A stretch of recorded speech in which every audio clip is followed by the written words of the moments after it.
Carla, que delícia estar aqui com você. Uns 10 anos, uns 12. A gente fez um monte de coisa junto. Vamos falar 10 anos, né? Que aí a 10 gente não anos tá entrega bom? tanto. 10 Né? anos tá bom. Mas assim, a gente nunca pegou nenhum projeto que não seja muito complexo, né? A gente nunca pegou Nunca, assim. Conrado. Vamos fazer um Nunca programa nos de deram essa liderança? oportunidade. A gente nunca teve. Obrigado. Se apresenta um pouco para o povo. Quem é você na fila do pão? Pessoal, bom dia. Eu me chamo Carla Soutelinho. Sou hoje líder global de aprendizagem na Vale. Entrei já na área de talent há 18 anos atrás e há uns 10 aí arredondando à frente da área de aprendizagem corporativa. Por que esse corporativo?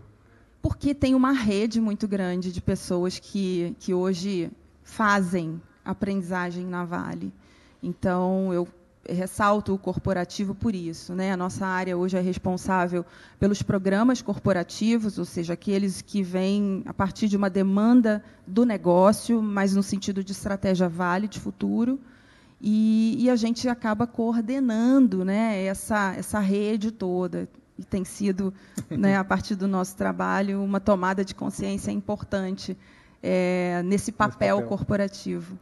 E eu perguntei, gente, do corporativo, porque vocês vão ver como esse assunto ele vai aparecer, e a gente tem cada vez mais olhado, e a gente vai entrar um pouquinho nisso, na lógica da aprendizagem, nas médias e grandes empresas, sempre há um ecossistema. Sempre tem vários espaços acontecendo. Mais uma vez, esse conceito da polidireção do aprendizado, que nasceu muito recentemente, foi um pouco de... A gente vai ter que entender que isso acontece, né? A Valer é uma referência no mercado de universidade corporativa, e a gente vai falar dela e desse papel daqui a pouco, mas antes eu queria que você contasse que a transformação da aprendizagem veio com a transformação da Vale e do Aprendendo Juntos, como mote estratégico. Você quer contar para a gente um pouquinho como é que foi esse processo de transformação? Tá, a gente chegou nesse insight do Aprendendo Juntos. Eu acho que no segundo capítulo dessa história eu vou retomar o começo. Eu nem sei o primeiro. Para ser didática. Maravilha. O mundo pós-pandemia, né? Quando a gente começou a retornar, eu acho que muitos viveram isso nas suas organizações. A gente viveu um momento de sobrecarga muito grande. Eu acho que muito conteúdo, as coisas acontecendo numa velocidade maior do que antes da pandemia, e isso foi muito sentido por líderes empregados na Vale, e a gente chegou num momento que eu acho que a palavra exaustão é que melhor traduz, exaustão e sobrecarga. E isso reverberou no tema treinamento. Então, o que a gente ouvia da organização as pessoas estão sobrecarregadas. Além de tudo, a gente tem um número muito grande de treinamentos mandatórios, somos uma indústria de risco, então, de fato, a gente tem que cumprir essa parte, né, do tema, mas líderes, inclusive, levantando a mão e nos pedindo ajuda para... Volume mesmo. Volume. E também, e aí isso do ponto de vista do empregado. E dentro do RH também a coisa ficou meio confusa, porque a gente passou de uma fase Valer, onde havia uma estrutura centralizada, muito organizada, e que era o comando ali do treinamento, para um modelo, ao longo do tempo, por inúmeras razões, mais descentralizado. E quando a gente viu, tinha muita área também jogando treinamento sobre os empregados. Então, havia muita confusão de papéis e responsabilidades. E isso foi o cenário no qual a gente iniciou o trabalho. E a Vale, então, no movimento de início da sua transformação cultural, pós-Brumadinho, logo em seguida a pandemia, a gente já tinha uma declaração clara de que precisávamos partir para uma nova cultura, e o mote dessa nova cultura era o Aprendendo Juntos. E foi aí que a gente pegou o gancho e falou, gente, a gente vai precisar trabalhar treinamento e aprendizagem de uma outra perspectiva, pensar fora da caixa, e por que não pegar esse mote, né? E aí, nas nossas conversas, isso veio muito claramente. Então, o projeto hoje é o Aprendendo Juntos por isso. E é engraçado, gente. Se vocês olharem no site da Vale de Relações com Investidores, tem lá um deck de slides e vai ter o mapa estratégico. One page, isso. E tem Aprendendo Juntos. E como só está Aprendendo Juntos, ele se destaca além de tudo, né? Uma frase gigante. E isso estava na estratégia, e em muitos projetos é difícil o aprendizado está tão explicitamente referenciado na estratégia, e lá estava. Mas sem consciência. Sem consciência. Sem Meu ponto consciência. era esse. Em que momento que você levantou e falou assim, gente, tem um Aprendendo Juntos aqui, que foi muito da nossa discussão, né, que era assim, gente, isso aqui precisa ser alguma coisa de verdade. Em que momento, do ponto de vista mais alto, você acha que o Aprendendo Juntos, acho que a gente está nesse processo ainda, na verdade, né? Mas o Aprendendo Juntos passou a se tornar uma possibilidade de cultura de aprendizagem, de reforço de comportamentos? Eu acho que, Conrado, até para ajudar no entendimento, seguindo aí no nosso case, eu acho que a partir do diagnóstico. Então, a gente tinha esse cenário que eu tracei aqui para vocês, e a gente decidiu, então, formalizar isso a partir de um diagnóstico que vocês nos ajudaram muito, e fomos ouvir os empregados em todos os níveis e liderança, e constatamos o que a gente já vinha observando. Então, eu acho que, a partir do diagnóstico, dos resultados postos, a gente conseguiu estruturar para a organização, olha, a gente tem aqui uma oportunidade, a gente tem um problema e tem uma oportunidade. Então, eu acho que nesse momento, a gente deu mais clareza do porquê que a gente estava pegando emprestado o mote da transformação cultural e trazendo isso para ser também mote da transformação na aprendizagem. Então, a gente parou, inclusive, coisas sutis, né? Porque cultura é sobre sutilezas. Total. A gente parou de chamar a área de treinamento, a gente começou a falar de aprendizagem, os nossos cargos foram também refletindo isso, e a gente começou a conceituar, né, a aprendizagem. E aí, enfim, vamos seguir, porque tem próximos passos aí no case. Que tem algo interessante, gente, que vocês vão ver no caso amanhã da Algar também. A gente não usa na Vale cultura de aprendizagem para não confundir com cultura. O conceito é um conceito de cultura de aprendizagem, mas a gente fala do Aprendendo Juntos. A gente quase... A gente fez um search, eu lembro, no relatório, e tirou onde era a cultura de aprendizagem, passou a dizer do Aprendendo Juntos. Acho que essa simplicidade semântica ela é relevante também, né? Deixa eu puxar um pouco para um outro lado do caso para a gente chegar junto, que é a Valer. A Valer é uma super referência de universidade corporativa, mas também em 2017 já tinha tido uma remodelada. Como é que, dentro da mudança cultural, o papel da universidade corporativa e da plataforma, como é que isso está sendo organizado, né? E por que isso veio à tona também? Gente, eu brinco que a gente está passando por uma crise de identidade. A gente vem passando. Para quem acompanhou, né, você que trabalhou com a gente desde lá do passado, do modelo inicial, a gente tinha um modelo muito estruturado, com modelos e soluções sempre muito, né, fortes, interessantes, mas ainda num viés muito tradicional. E a gente tinha ali a batuta, né? A universidade corporativa, ela, de certa forma, ela centralizava mesmo, ela buscava essa centralização das ações. Mas a gente, a partir da dinâmica do negócio, a gente foi vivendo um momento de descentralização, de uma autonomia muito maior das áreas de negócio, e isso se refletiu também na nossa atuação. Então, a gente tinha uma estrutura muito grande, eram equipes muito grandes, muito segmentadas, e o jogo virou completamente.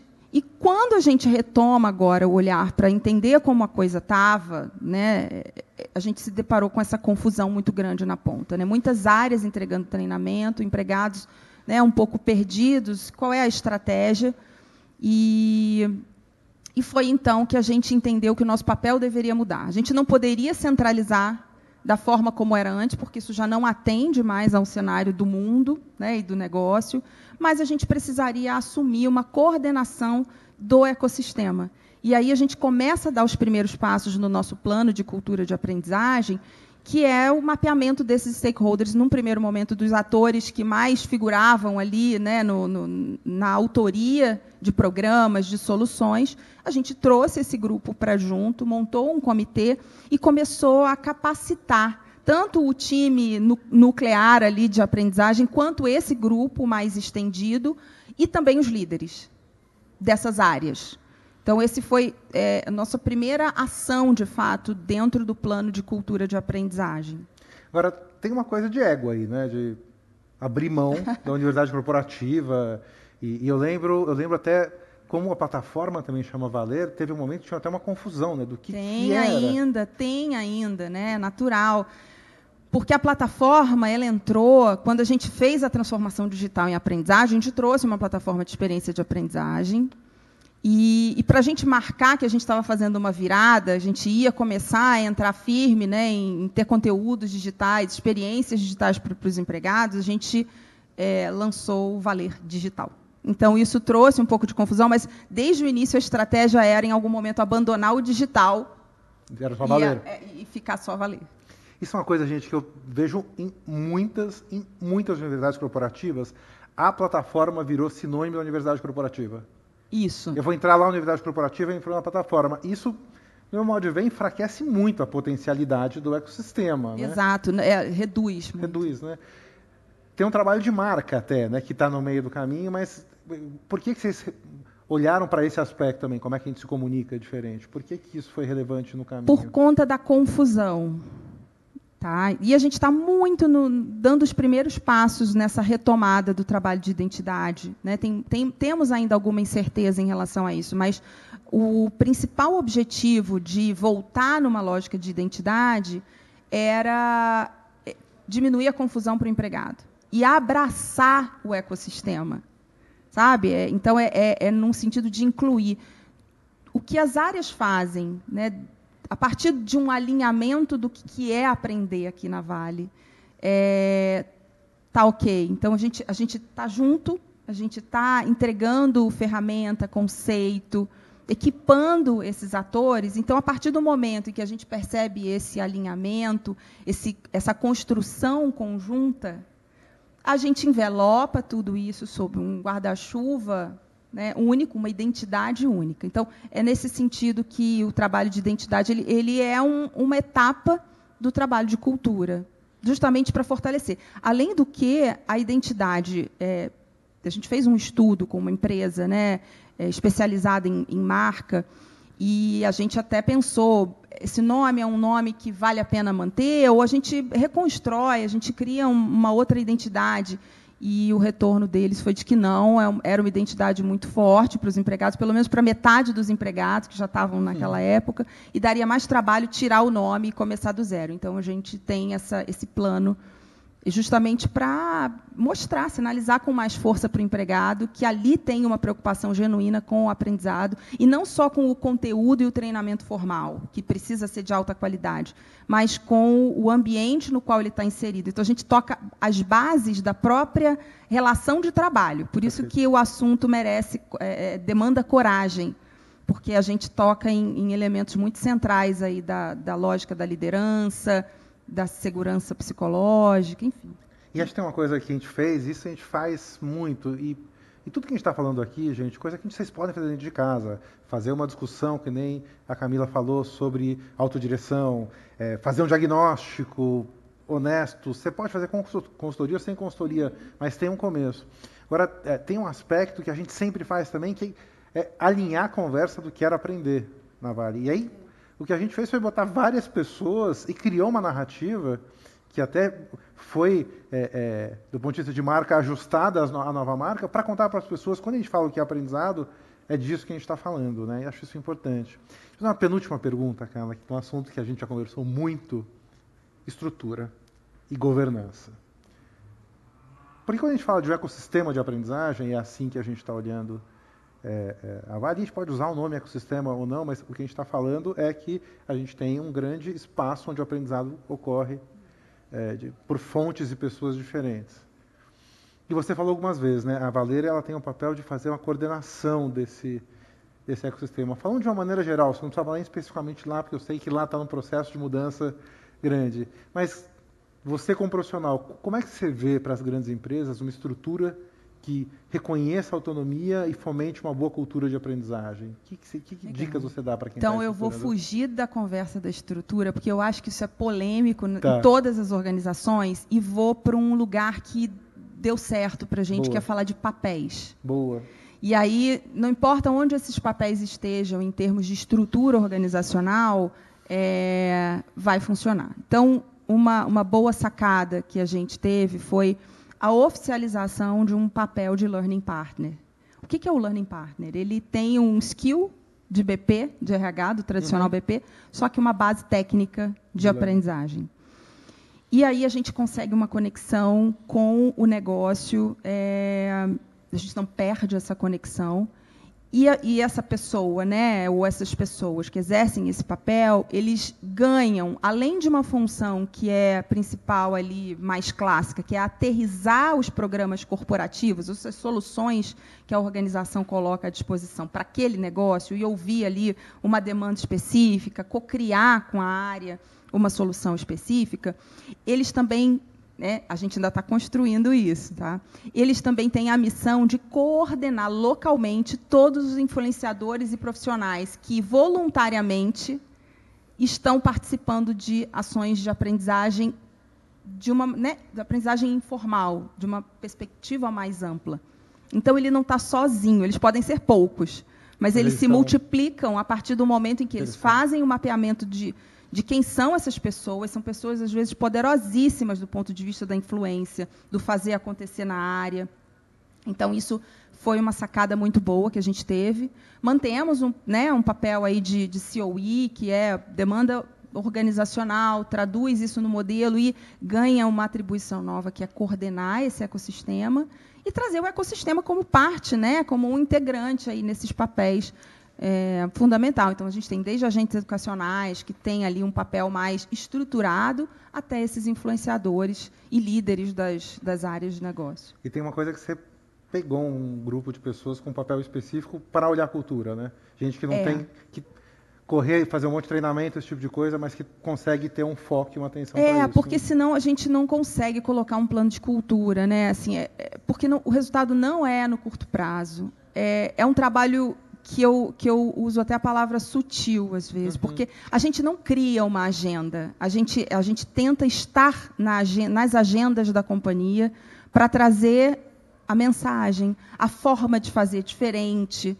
Então, a nossa intenção é essa, que as pessoas, líderes, empregados, percebam algo diferente na construção, na entrega, na experiência, e, a partir daí, possam ir tomando consciência de que tem um mundo muito maior, que não estava sendo explorado. E tem uma coisa, eu não vou entrar pelo tempo agora, vou fazer uma última pergunta super rápida, mas que a gente começa a conversar, porque tem um pouco da missão da Vale como todo, que é olhar para fora da Vale, inclusive, para as comunidades, para todo o aprendizado, enfim, da história recente, né? Para terminar, uma pergunta da Kelly, só para a gente trazer alguém do chat, Kelly Pacheco.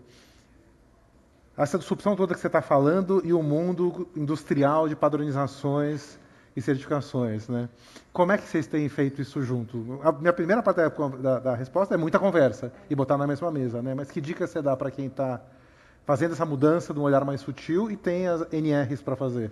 Eu vou usar uma expressão que às vezes a gente usa lá dentro, né? E que é muito apropriada para esse suposto dilema, né? A gente tem que dar comida para o leão também. A gente tem que fazer isso muito bem feito em paralelo ao trabalho de cultura. A gente vai precisar entregar resultados no que diz respeito ao que é mandatório, ao que é formal. Isso não perde importância por conta do trabalho de cultura, e isso é um ponto importante para que a gente possa engajar a liderança. Então, continua seguindo a vida e a gente vai transformando aqui no paralelo, né? A gente vai mudando a forma de fazer e, aos poucos, isso vai contaminando também esse universo das certificações a partir de uma experiência para o empregado mais significativa, sabe? No fundo, é a vida real que conta, né? A gente não vai poder abrir mão disso. Então, temos... Quem foi que perguntou? A Kelly. Kelly, temos muito trabalho nessa área. É hoje, né, uma prioridade. Nunca deixou de ser. Então, a gente não pode deixar a peteca cair lá, não. Boa. Carla, obrigado demais. Antes de terminar, eu quero fazer um agradecimento à distância aqui, gente. A Marina está aqui. E a Marina lidera esse projeto com uma garra e um talento absurdo. Ela não está em câmera aqui, gente. mas queria só agradecê-la. Não posso deixar Obrigada. de falar. Está corada neste momento e é super importante. Assim, tem um baita orgulho. Eu acho do tanto que a gente aprende junto com vocês. Queria agradecer. O time Vale é um time incrível. Não quero pode agradecer também, todo mundo, Nossa, Paulinha, Su, eu que Renata. agradeço, em meu nome, em nome do time, né, que conta muito aí com o apoio de vocês, com os insights. É uma jornada, né? Não tem receita, a gente está aprendendo.